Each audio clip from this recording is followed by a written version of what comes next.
Hi guys! Welcome to my YouTube channel po. New day, new video po tayo ngayon. Pag-usapan po natin syempre po ang ating second batch ng ating February 2026 monthly pension po.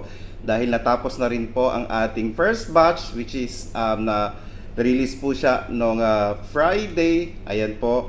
So, uumpisahan din po natin pag-usapan ngayon ang ating second batch. So, ang normal crediting po ng ating second batch ay February 16, 2026 po. Ayan po. Ngayon, dahil natapat po siya ng Monday, yun rin po ang pagre-release ng inyong monthly pension for the month of February 2026 po.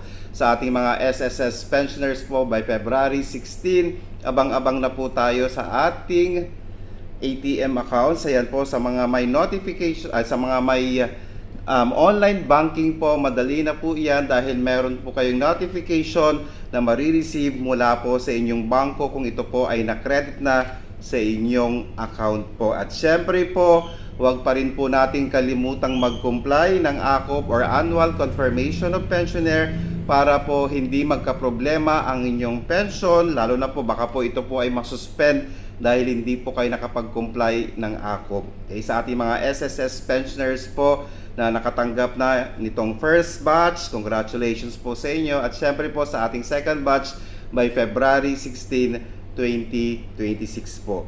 Ngayon, ang tatanungin po natin, meron po bang mamumove po ba ang February 16? Malamang po, may mga bangko po kasi na maaga pong nagre-release ng inyong mga pensyon. Kaya nga po nakadepende rin po tayo sa bangko minsan kung ito po ay nagre-release po ng maaga. Pero normally po, normal crediting po natin is February 16. So ika-16th of the month po. Okay? So sa ating mga pensioners po dyan, i-check nyo po.